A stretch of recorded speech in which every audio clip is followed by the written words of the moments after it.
afternoon. So you chose my session. Yeah, I hope it's worth it and you have a good time. You can pick something up during the session. Well, first of all, my name is Frederik, like water, said before. I'm a teacher at the Howest, lecturer at the Howest, and I teach a couple of modules. It's all very technical. I heard you guys are not technical at all. You study multimedia and communication, is that true? Yeah. Do you see any programming languages? No? No, not at all.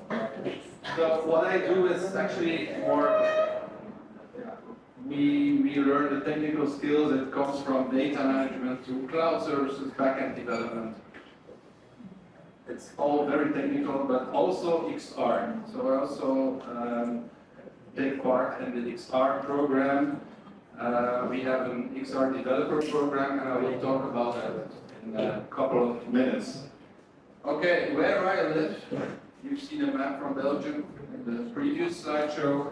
I live in Ghent, city, yeah, not really in the middle of Belgium. It's Flemish, it's between Brussels and the coast, and it's very medieval. Yeah, so when you walk through Ghent, you will see castles, very 12th century houses. It's very beautiful. So I really like to live there. The campus is in Portray, close to the French border. Okay, that's enough about myself. Let's start with XR and the basics. Who does not know or who has never heard about XR? You can be honest. Yeah. Okay. Who has heard about XR?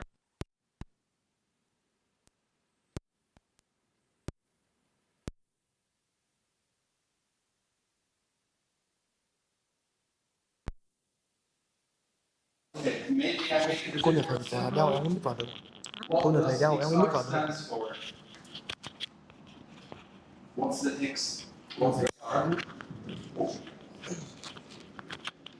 Yes. Ok chưa? Excuse me, I want to click next. Okay, it's maybe better. Yes, thank you so much. Okay. Yeah.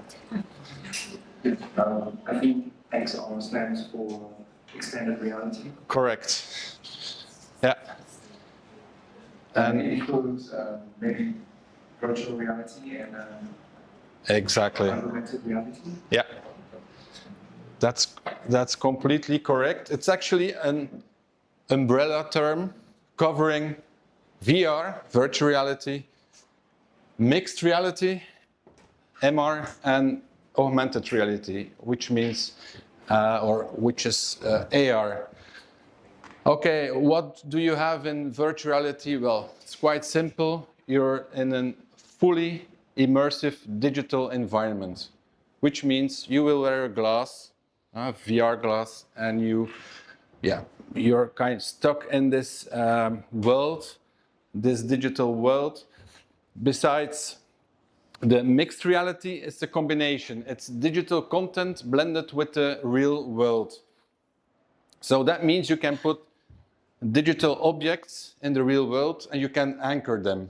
So if you walk away and you come back later, it's still there, that digital object.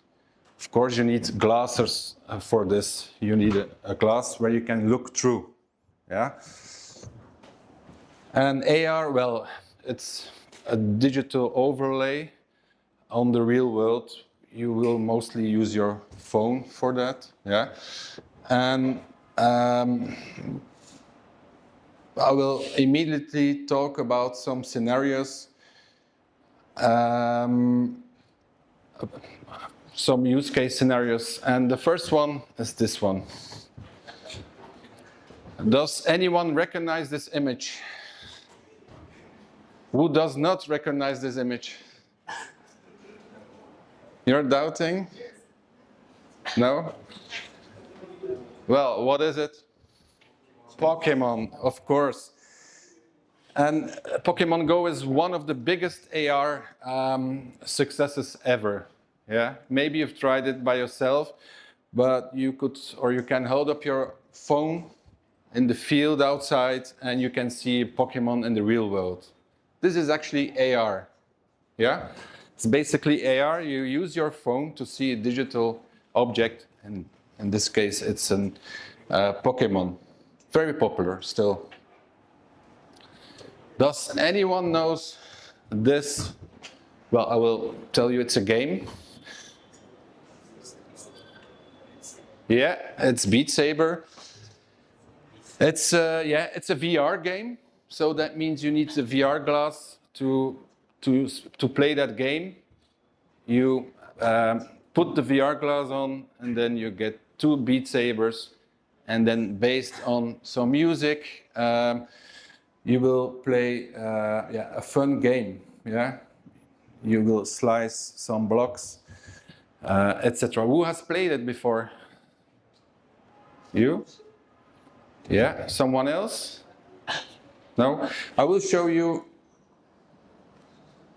how it actually works in reality. It's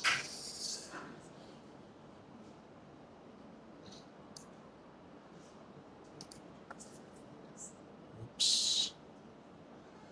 I think it's this one.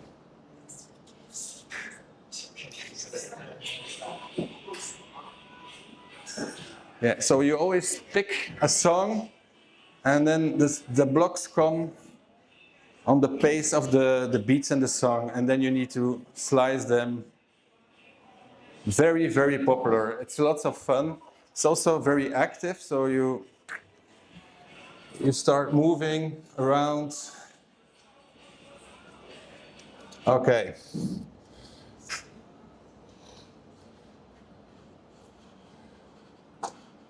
Wait, I have to. Yes.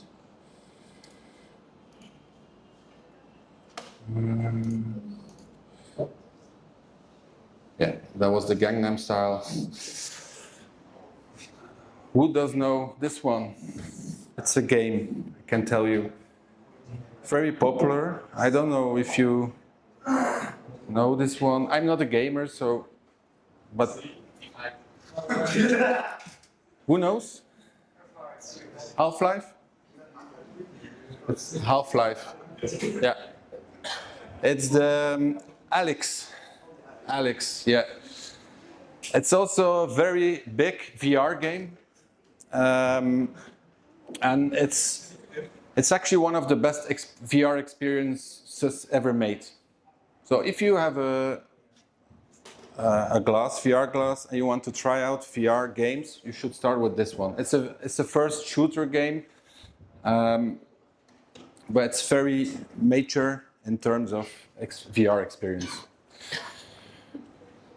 Yeah. Ever seen this?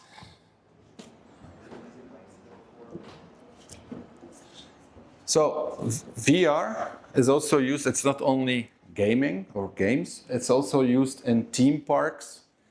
I think this one or this image comes from Six Flags. It's they have many theme parks all over Europe. Yeah, you just wear your VR glass and you get a next experience during your roller coaster trip.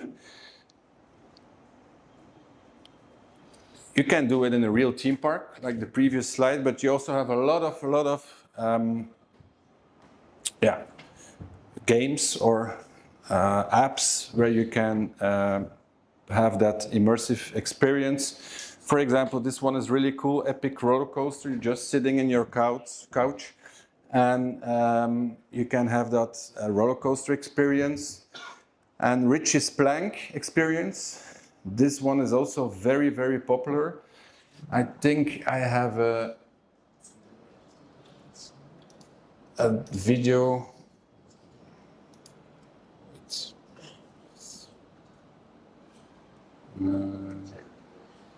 Yes.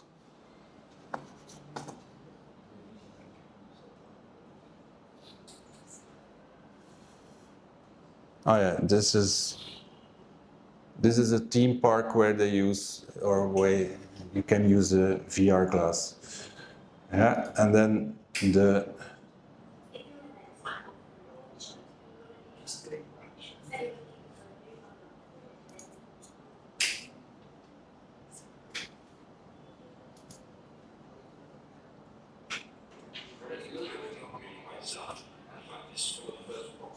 so the app is all about.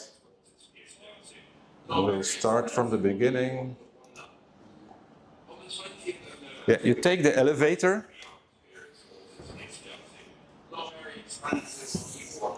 To the, I don't know what floor, the 20th floor, and then you come out of the elevator and you just step on a plank.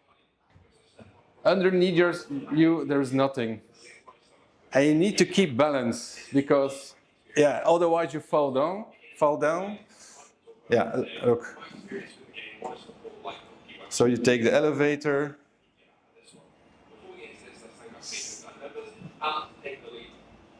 And I can tell you I've done it, and it's very scary. In my case, I have some high fear as well, so it made it even worse. Look at that. And the experience is so good. It feels like you're there in real. Okay.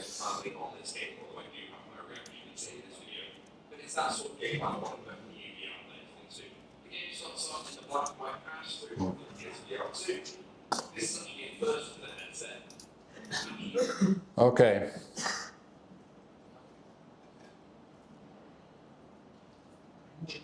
Have you ever seen this? This is a cow. This is a real case. This is it comes from Russia. It's they gave their cows like VR headsets, as you can see, and the idea was that the happier cow produces more milk. So it's the cow sees images of like a nice grass field with flowers and good grass, and he thinks, okay, I'm eating the grass and I'm happy. And then they said, okay, the cow or the milk is better. But okay, you need to take this with the. It's not proven that it works, of course, but it's very funny. They use it for like a use case like this, and yeah, results were of course mixed. This one, of course, Snapchat, Instagram, what else? As they are all AR, yeah, augmented reality. It's face tracking. It detects your face and overlay digital elements. For example, strawberry. Yeah. Have you seen this one? No? It's called Flight Radar, and you can easily use the app to check, to point to the sky and see if there's an airplane flying over you. And you can see all details. Yeah? Flight Radar has a website, of course, you can check it online, but it also has an app where there is an AR,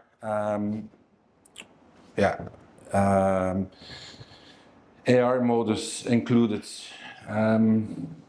So point your phone at the sky and you see all information. So it knows where you are based on GPS and direction. This one, ever heard about IKEA? IKEA, yeah? Yeah. So this app is very popular. By the way, IKEA is a Swedish furniture design shop. It's very popular because it has the Scandinavian style, yeah? And it lets you virtually place objects in your room. Yeah? You can maybe check if the sofa fits in your living room or not by using your phone and just scan the floor and add a sofa to that floor. Yeah, it can be practical. Same for this use case. If you want to buy new glasses and you don't want to go to the shop, for a start, you can use this app where you have a virtual tryout. Just point your phone to your face and you see the glasses digitally on your face. So no need to visit the store, maybe. This was more the fun part, but also and for example, VR is heavily used in trainings. Yeah.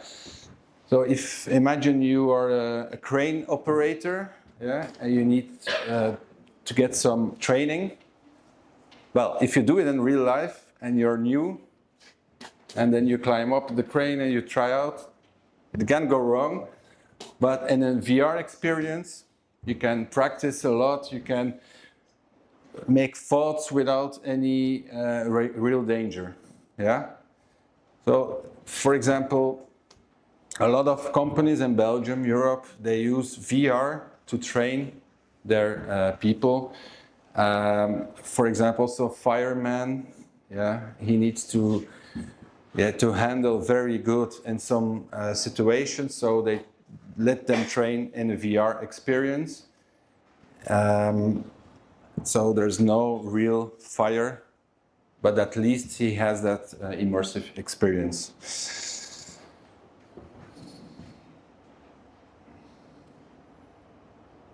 Yeah. Scaffolding is the same. How to build a scaffold, you can do it virtually and then... Okay, I will skip this one, but those are three of my, those are student projects. So the first one is what is it? First one? This. Do you know what it is?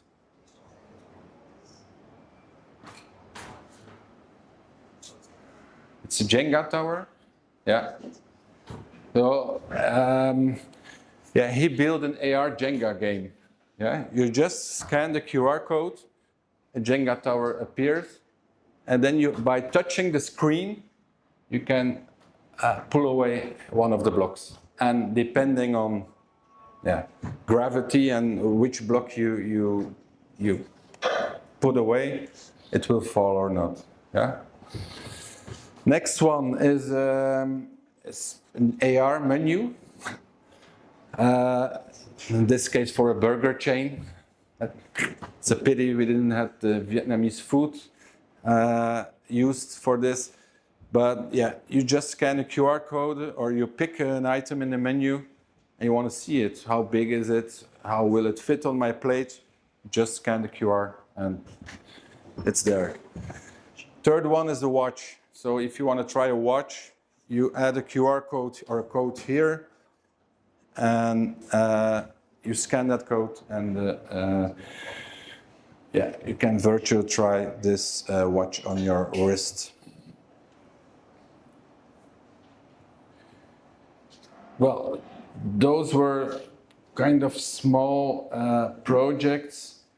Next one is about rehabilitation. Well, you can imagine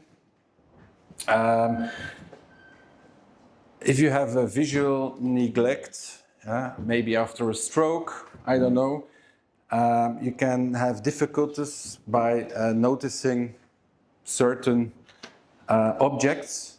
Yeah, so you need some therapy for that. Yeah. And now they do that manually. You have the therapist that helps you. But you can also use VR to train this or to help that person. And the good thing about VR is digital, so you can store all this data, monitor and analyze all this data later on. Yeah. I will show you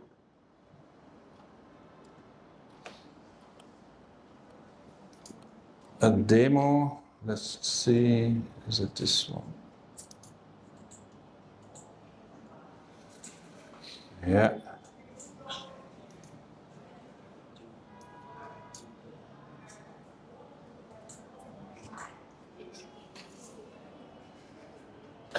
So the person wears a VR headset, and it's in a kind fairy tale environment, very chill, relaxed, and he needs to point out some objects. And the goal is not to be distracted. And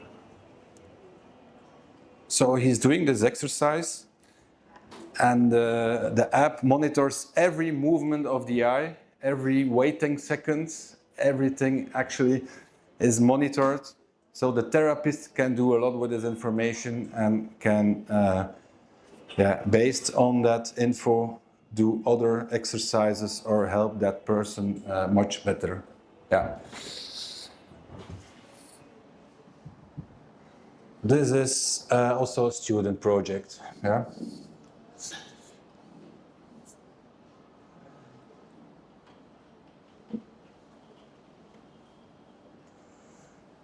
Yeah, these are traditional field tests. This is more the VR experience. It can be done faster.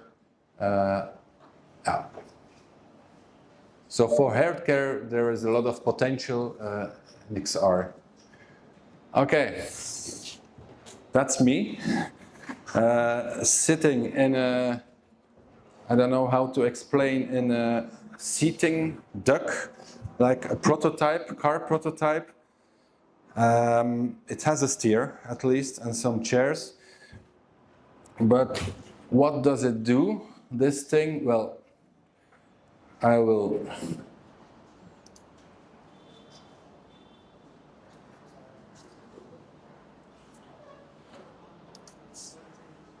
show you the video. 1 second.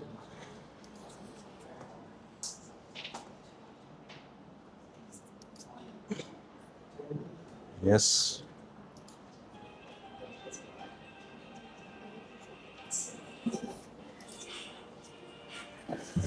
Well, it's a car design company that uses this prototype. What they do, instead of making the car, or let's say when they design the car, they need to make that in a small size, yeah, and then do another iterative loop to check what. In Italy and Torino, I have good knowledge of designing cars, but we have internships. We have students there who are doing their internship. So that's, you can see one of their. This is a typical XR workplace. Yeah, you have technology. We also need to think about, okay, how can we guarantee a good user experience? Yeah.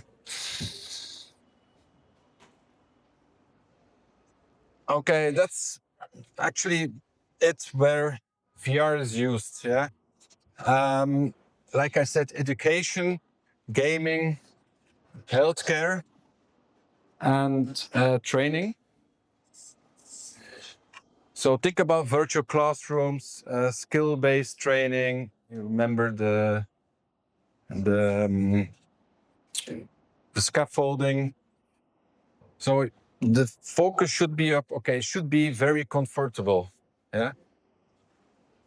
In terms of locomotion, do you know what locomotion is, or do you have any idea? Locomotion.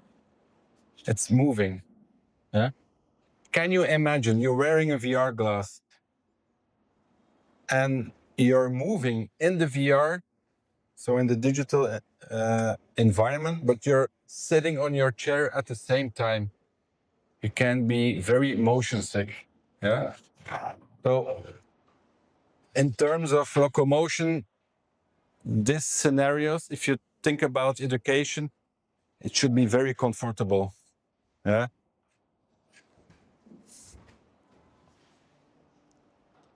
It's the same, but gaming is different because a gamer, he already knows what VR is, or he's used to it. So the focus should be more on the responsive thing, and it should has a high immersion. Yeah, and of course performance. Yeah, it's very important for a gamer. Healthcare, well, don't give a patient who wants to do something in VR, don't let them be motion sick. That should be or would be very bad. So you need to think about this in this type of scenarios. Okay, and then training simulation. Yeah, it needs to be very realistic.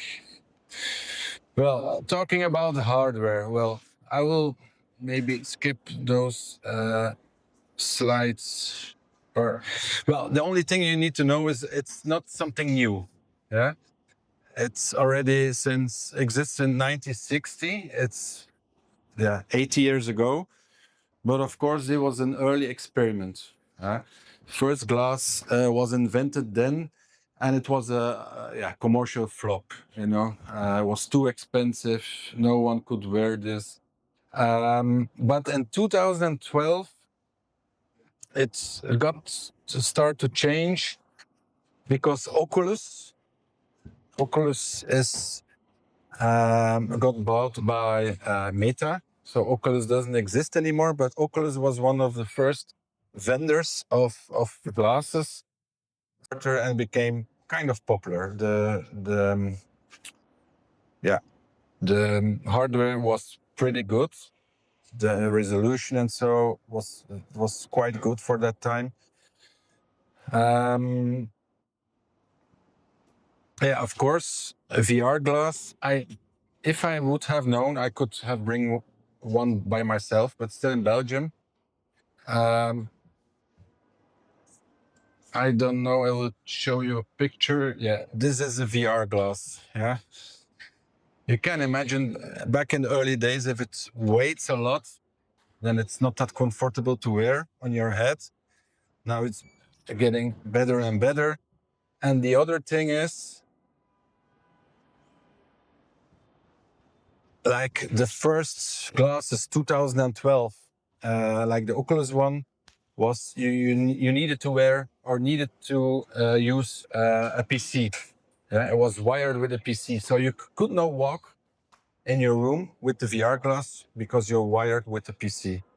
GPU was not good enough at that time in your glass. But the current generation is much better, higher resolution.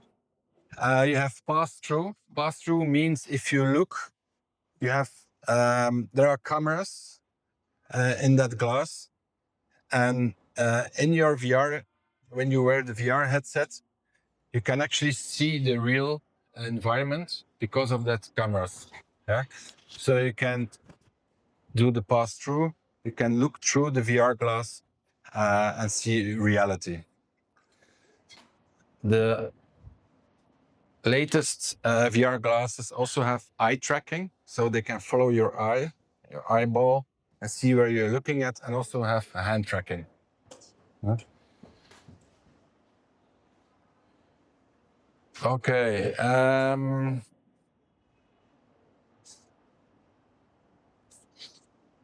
This is quite technical. I will skip this slides. It's about resolution, the lenses. It's all very important if you think about the hardware. And of course, most VR glasses has controllers, yeah? Like two controllers left, right. I don't know if I have a slide here. Yeah. No. This one. Yeah. So with buttons and triggers. On the left one, the left controller, you can go to the menu. Yeah, so it has a lot of buttons. It's like, yeah, it's less than before. It even has a joystick, but still, you need to use them. Well, the newest generation of VR controllers, like the Apple Vision Pro. Have you heard about this one, Apple Vision Pro? Yeah, it doesn't have any controllers. It's all about hand tracking. So if you want to pick something or push something in your virtual world, you need to use your hands. Yeah, and then do this.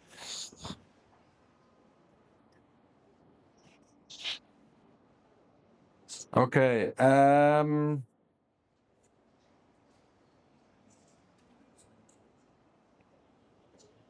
Yeah, audio, very important. Yeah, audio is getting better and better in VR glasses because now you have the built-in spatial audio.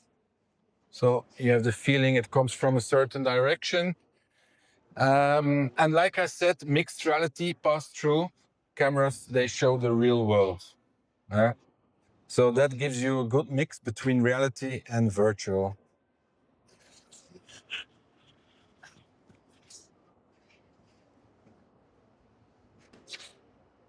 I don't know if you have in Vietnam, if you have like those VR rooms experiences, like a shop where you can rent VR glass and then do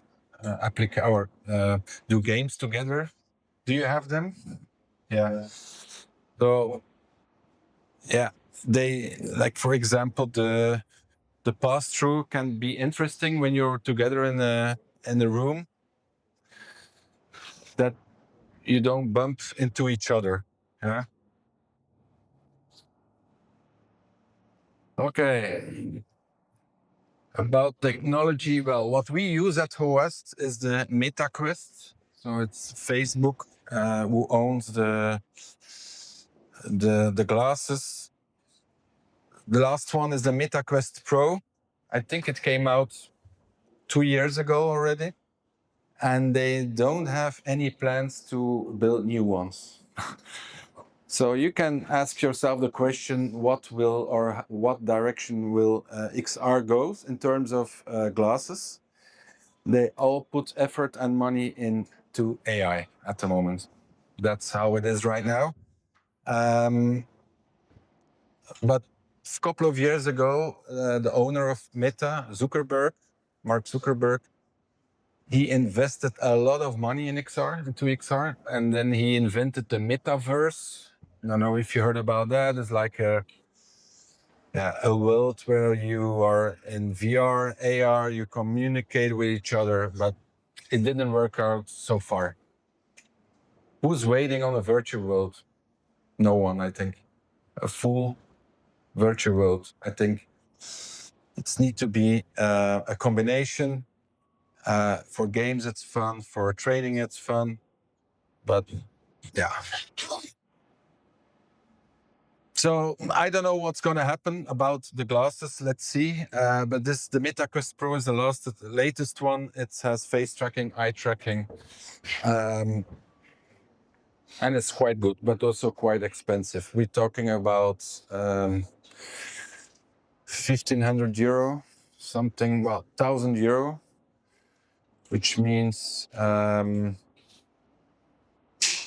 so that's about 30 million. Yeah, it's quite expensive for a hardware device. Okay.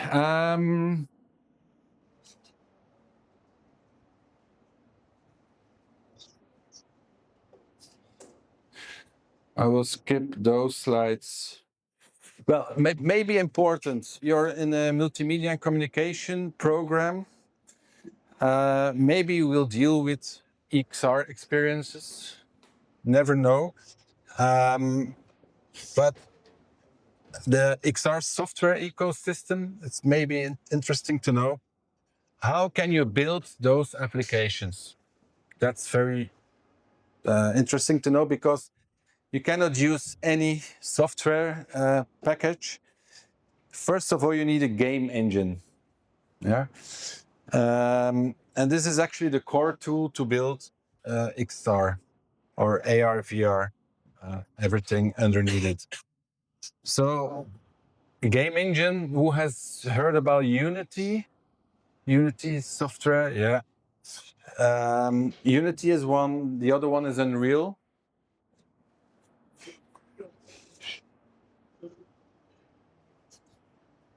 So it's the most widely used engine for VR. And why we use it in school as well. So we teach Unity. It's like a 3D environment. You have physics, you have everything. It's very accessible for beginners. Next to that, you have Unreal Engine. Like they've made movies with Unreal Engine already. Yeah, it's very, very good about quality, visual quality. And it's AAA games that's been made with Unreal. So the best or the better games are made with Unreal. But it's quite hard to learn. Yeah, you need understanding of a difficult programming language, and it's less harder or less easy to learn if you compare it with Unity. Okay. Okay, for a developer, you need to connect the software with the hardware. Therefore, you need SDKs. I won't go in depth with that, but it's something specific you need to deal with because you're talking with hardware, not with the website. It's not just published on a browser.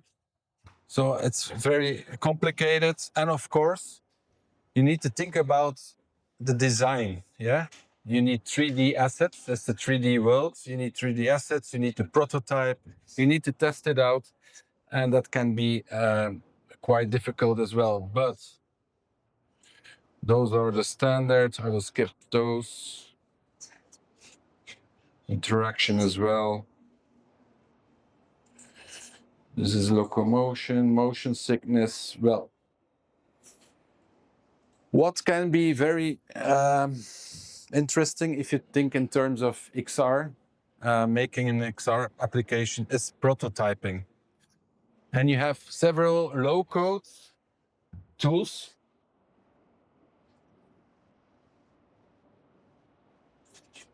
And we're going to use, some of you brought their laptop, so that's good. We're going to try out this tool. It's actually, there are 3 of them. There are more, but those are the best 3. We're going to use the Delitex application. What does it do?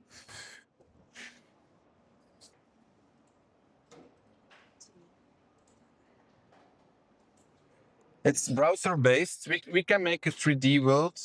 It's in the browser, and then view it with AR. Yeah, can view it on the phone in AR, and it's very good for quick scenes, storytelling.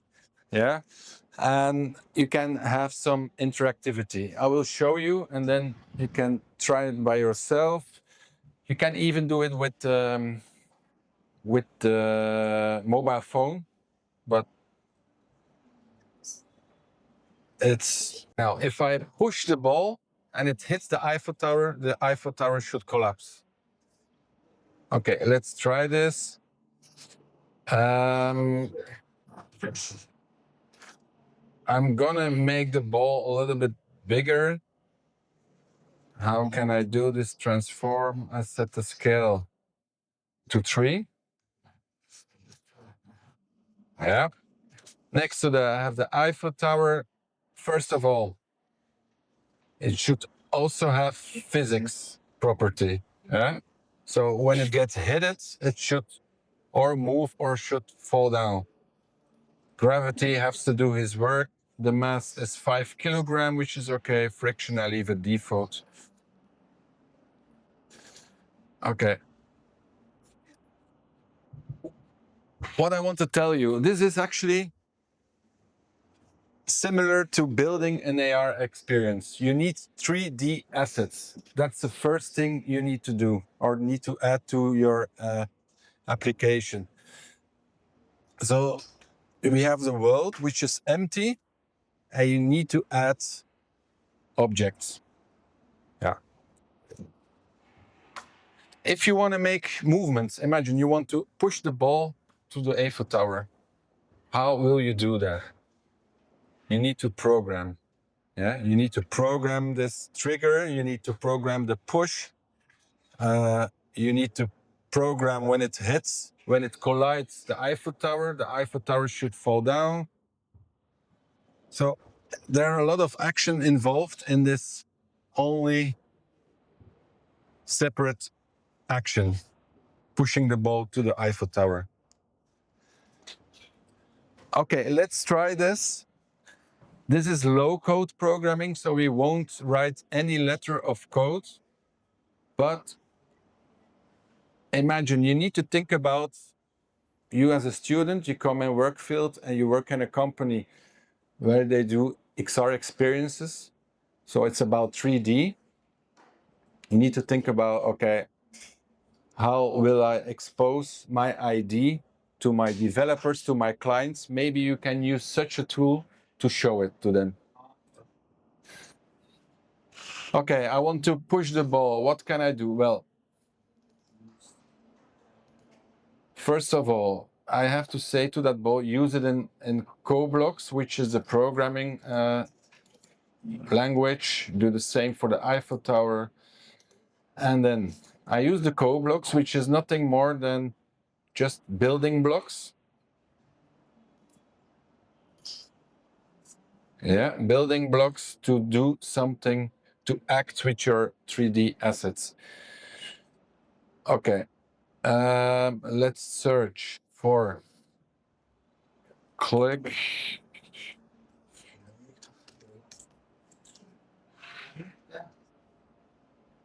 Okay, when the ball is clicked,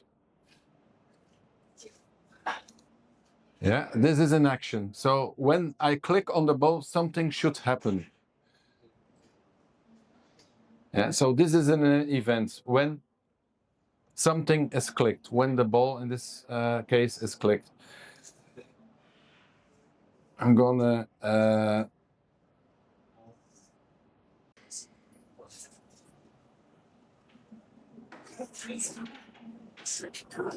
okay.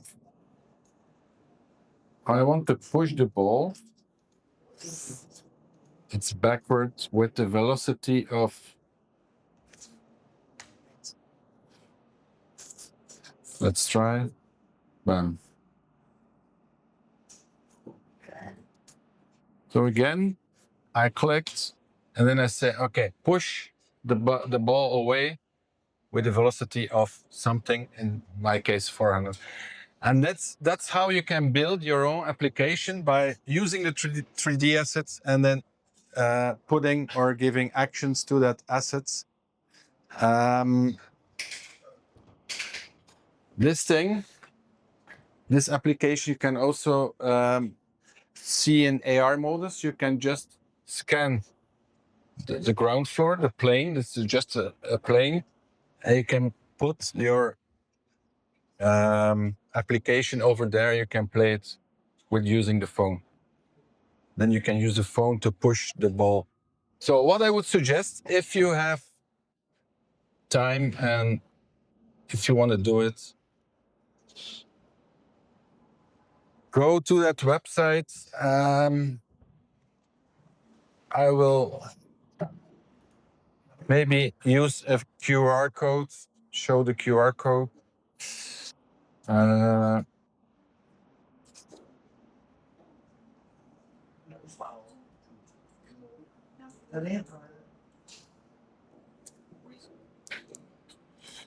Yes.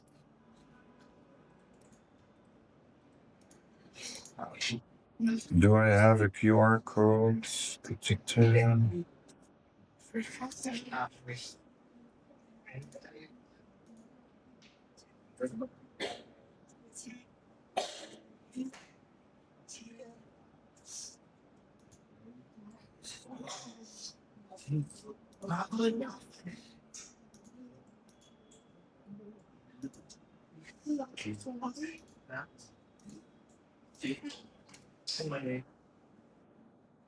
Okay, you can browse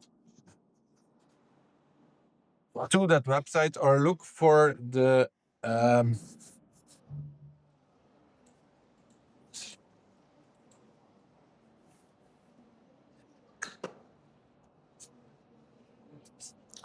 look for the app, the delighted app. You can download it on your smartphone.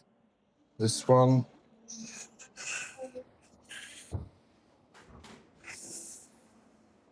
Yes. Go to the website and then use the class code HBVHC.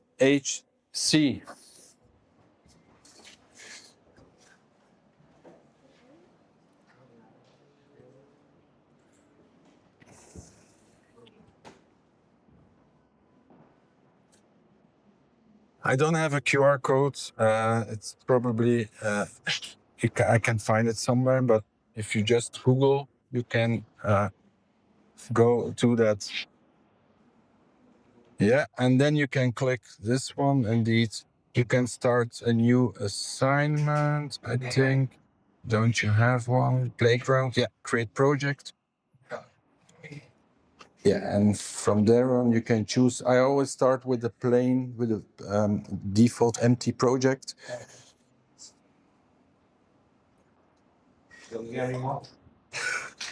Okay, now you have an empty scene. Down here, you can add some 3D assets. You can search for, you can also upload your own 3D assets. Yeah. Animals.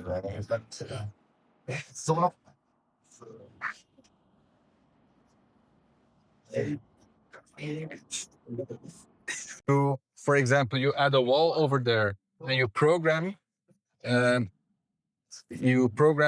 motorbike to drive through that wall. It will hit the wall. It cannot go through it. Yeah. Also, if you would put it in the air, can you now click on one of the, yeah, and now click on play. Yeah, but the camera, can you go back? Can you change your camera? And yeah, of course, yeah. And now press play. Yeah, because there is physics, gravity does his work. Yeah, so that's why you can add it. Sometimes you don't need it in a certain environment. If you go back and you do double click this one, you can do animation. Yeah, the only animation is driving. You can add this by using the code. So you can put it or make it drive. So click this away and then code. Activate code blocks. Now go to codes. Code blocks. Yeah, you can use Python if you want. But we don't. We are not programmers, so now you can have events. Yes. And now you can do actions. Actions. I think. Yeah. Can you drag and drop this one? The first one, sorry. Yeah. Now, click. Okay. So you set the animation of the motorbike to driving. If you now click play, it shoots, but it's spinning, but it doesn't. Now you have to program the moving by yourself. So it's a lot of steps just to do something very simple, actually. Yeah. Wait, isn't this a scratch? Like we coding app for German. Sorry? Isn't this like scratch? Yeah, it's a bit like Scratch. Yeah, but in the 3D world. Is Scratch in 3D? I mean, I saw people make 3D games of it, but probably, perhaps. I don't know.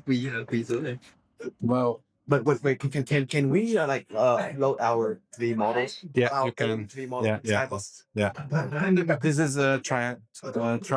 So for 1 month, we have the Pro version where you can upload your 3D models. After 1 month, you need to pay for it. Yeah, it's just a playground. But it's actually, if you want to start doing XR for real, you better work with the Unity. And there you can easily import. I mean, if I can try this, like for my own personal works and projects. Yeah, you get stuck. You get stuck with this. This is just a play to play with. I will show you the Unity. Yeah. Unreal Engines, but this is new. I saw that. Yeah. This is a really low-code platform to try things out. And you have another one that's very good as well. I will show you on the screen. Is it that search engines like from Half-Life? Sorry? Is that a search engine like from Half-Life? Half-Life is it's used Unreal, I think. Wait, no, I thought they're using the source like from Valve. It's Valve's own game engines.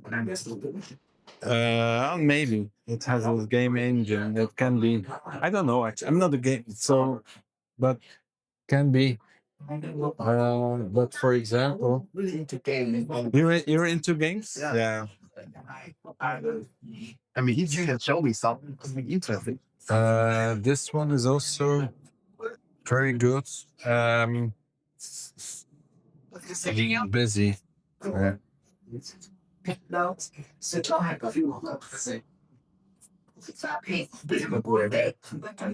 Busy. I hope it's still. Yeah. This is. There's also a kind of assistant where you prototype your environment and you can easily bring it or integrate it with Unity. And that's how like non-technical people like you, for example, I mean, you're technical, but some of them of the program are not that technical, can make things and then port it to an environment like Unity where programmers can do the rest and finish it. This is a really good one. It's like for people who don't know how to code, but know how to like build models and stuff like that. Yeah, exactly. Just need to like resources and coding is just completely optional. Yeah. And but they can talk about the user story and about the how it should be, the user experience, but they don't know how to program and you can prototype very easily. I see. I mean, coding is like 50% of the game, so this could be useful. Yeah. I mean, I will show it. This